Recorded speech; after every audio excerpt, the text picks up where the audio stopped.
Hello, this is Charting Man Dan of TheChartGuys, where we teach the little guy and girl how to utilize charts to manage their own trades and investments. What do I mean by the little guy and girl?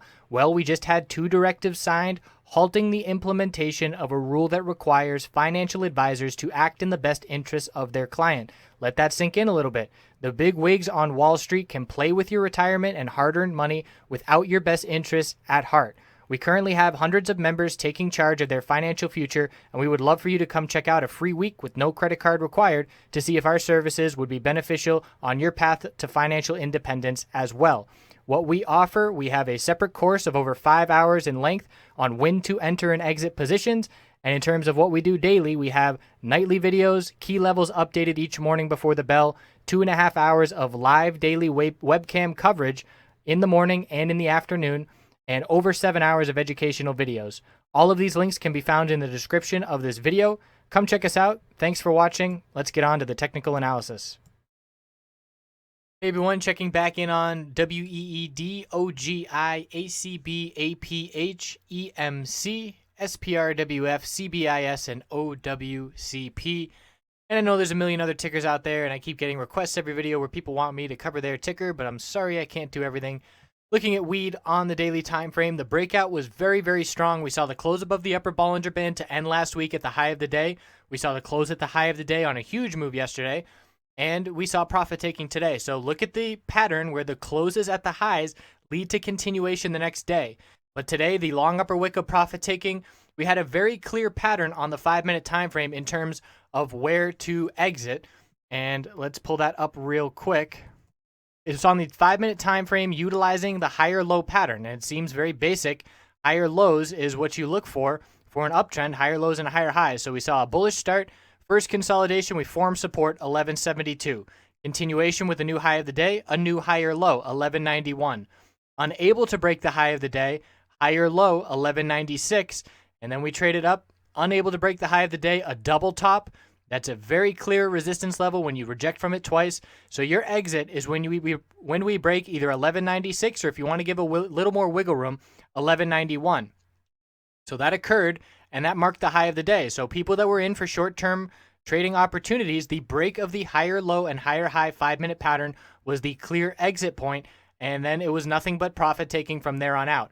So on the daily time frame, that leaves us with a bearish reversal inverted hammer, almost a gravestone doji. Either way, it shows a really long upper wick and shows profit taking. So we do still have the upper Bollinger Band. We are still in breakout mode. That upper Bollinger Band tomorrow will likely be in the 1140s. And if we see a red day tomorrow and a loss of the upper Bollinger Band, that will confirm this bearish reversal candlestick and confirm that we're going to consolidate. Now, the bulls are in full control. We know that. We could pull all the way back to $10 and still be in full control. We've been watching this higher low and higher high pattern. Every time we have periods of consolidation, I get messages where people are saying, is it time to get out? But as long as we keep forming higher lows, that is the definition of an uptrend. So we have 941, higher low at 967, higher low at 972, and now we're looking for a new higher low to be established once we are done consolidating following this big time breakout.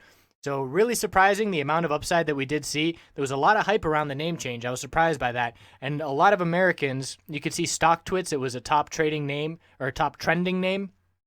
WEED, and you had people saying, what is this stock? How long has it been trading? Clearly, it was brand new to them, and that's where the money surge came in. And it's also the lack of resistance. As soon as we got over 1117, and if you've been watching these videos, I've been pointing out the highs of December 14th, comparing all these names. APH broke that resistance first, ACB broke it second, and now WEED is breaking it. But the next clear resistance after 1117 was up really at 1180. So that's why we moved so easily. There's not a lot of price action at these levels. And if and when the bulls break 1245, we're going to see the same thing with a lot of room to the upside as there's not much price action at those levels. Weekly time frame, nice spike in bull volume, nice continuation, holding exponential supports. Not a ton of resistance levels. Like I said, we've got the high of this week now, 1227, 1245. And then up towards 1786. So on the weekly time frame, there's even less resistance levels in terms of where we have been in the past back in November. OGI, nice follow through as well. So we're seeing a lot of laggards and sympathy plays, seeing the hype that WEED was getting. So the money started pouring back in. Close above the upper Bollinger Band yesterday, breakout. close above it again today, but we did reject from the 50-day moving average resistance of 293. So in terms of price action, $3 is a double top back from December 20th and 21st, and we rejected from 297 today. So that $3 level is still a key resistance to be watching, and we're going to have to break that to continue, but we are here in a higher low pattern as well. 251, 260, 266, and now anything above 266 will maintain the higher low, higher high pattern. We just have a lot more work to do. Look at the December 14th high for OGI. That's 350. So we are still well below that level that Weed and a lot of other names have already broken. OGI on the weekly time frame, grinding up this middle Bollinger Band support, currently 284, currently still holding for the 6th week in a row. And we're going to watch to see if that level gets maintained as support. A close below it on the weekly will be a red flag for the bulls in the longer term time frame. ACB saw upside as well, but ACB and APH are coming off of bearish reactions to dilution news, funding news. So we had a gap up. We made a move up to 245. We rejected from the middle Bollinger Band to the penny. That is resistance. And we also have 247 is the high of that gap down day. So 245 and 247 are key resistance levels, and then we're looking up to fill the gap at 257. So building a base of support down here at 225. Now we have our clear middle Bollinger Band resistance that needs to become support for continuation. And if we can't get over that level, the gap to fill back to the downside is 234 that did not fill today. ACB on the weekly, we see our clear higher low pattern intact. We have a couple lower highs to be watching, so the range is tightening on the weekly. And the range currently on the weekly is 225 up to 272. APH, so we had the gap down open in response to that news, and the bulls have filled the gap now back to the upside. 550 was a double top. We did break that level by a couple pennies today, but a lot of profit taking. That is a weak candlestick showing a lot of profit taking, close near the lows of the day, and the bulls are going to have to close above 250 to prove strength going forward, as that is clearly a resistance that is rejecting the price. So support is 502, higher low at 510. Need to form a higher low now on any consolidation above 510. But you can see we are definitely in a little bit of a lower high, lower low pattern. And because of the reaction to the news on both APH and ACB, WEED is in a better position where we have broken these resistance levels and there's no resistance in the immediate future. We're looking at resistance from back in November, whereas APH and ACB are dealing with resistance from just a couple weeks ago. APH on the weekly time frame, middle Bollinger Band is going to become a factor soon. That's at 480 and still rapidly ascending, and we're still holding that level. And the bulls need to see a break again of 573. But as of right now, just trying to keep those higher lows going, which WEED did a really good job of doing before this breakout. EMC, that's the follow through the bulls were looking for. So we've been pointing out 350 support now for what feels like 3 weeks, and patiently waiting. And we finally got a bounce off that level to the penny. And everybody that doesn't believe in technical analysis thinks it's hocus pocus. I guess that would just be pure blind luck hitting it to a penny. But either way, the range tightened. We held 355 3 days in a row. The low of 3 days in a row was 355, and now we saw the upside with momentum on increasing bullish volume. So resistance is 390. The middle Bollinger Band resistance is going to be in the upper 390s, and we have to see higher lows and higher highs now. We haven't seen a higher low form since the all-time high and since we started consolidating. Look at the vast majority of the days red compared to green. So now we need to look for either continuation up to that middle Bollinger Band resistance. That's ideal for the bulls, but even if we pull back, as long as we form a higher low compared to 355, we'll look to continue higher lows and higher highs. The weekly time frame after 3 weeks of consolidation is a bullish reversal candlestick trying to form. So we had a clear bearish reversal spinning top candlestick confirmed, 2 weeks of pullback, and now the bulls are trying to say, okay, 350 is our new higher low, and we're ready to show back up. So they need a bit more follow through to be convincing on the daily time frame. That middle Bollinger Band becoming support would do a good job of that. But as of right now, bulls are in control of EMC. You compare it to a name like APH and way less profit taking. So in terms of the closes today, I would say EMC is one of the strongest. OGI fairly strong, but even there's an upper wick rejecting from moving average resistance. So Canadian names, I would say EMC, one of the strongest closes. Although let's look at SPRWF, fairly strong close as well, but we haven't been seeing anywhere near the amount of breakout. SPRWF resistance, 142, 144. And look at these levels back here. This is no surprise that we're rejecting from 144. High of December 2nd, high of December 14th, and now the high of January 26th. We have a triple top at 144. So in terms of support, we have 133 and 132. We bounced off those two levels. The bulls now need to turn around this lower high pattern by breaking above 141 and 144 to continue to the upside. If we lose 132 support, we're looking at 129 and then down to 124.6. So it's very tight. You can see the Bollinger Bands are getting very tight. But one thing is for sure, SPRWF is not seeing the momentum that the big boys are. And I call all those main names, licensed producers, very well known. Those are the big boys with the big volume. SPRWF not participating in that rally the past couple of days. Weekly time frame shows the bulls are still absolutely in control. Middle Bollinger Band 119 support, still watching that level, but you can see the higher lows and lower highs, just a tightening range forming, and that leads nicely to CBIS, which is also doing that on the daily time frame. Breakout, low of consolidation, lower high, higher low, and now we're going to see if we get a break of that lower high pattern. 1305 key resistance.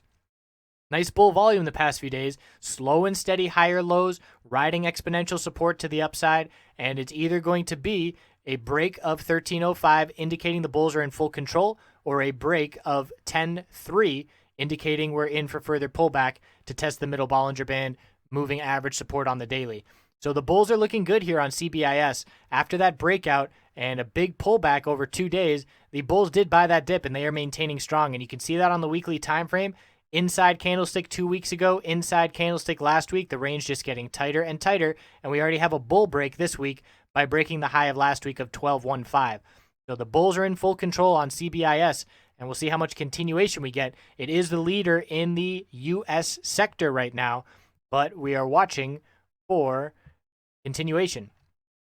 And OWCP getting very tight as well. Again, I keep saying this, you'll see this pattern everywhere on every time frame, what I call reaching an equilibrium. You break out, you have your high, your low, lower high, higher low, lower high, and that's just psychology and algorithms and everything combined, human emotion, just reaching an equilibrium before a clear break. And this is the exact same pattern as CBIS. It looks a little different. It's a little bit more extreme, but it's the same higher low, lower high pattern. So the range we're watching for a break is 4.9 support up to 7.37 resistance.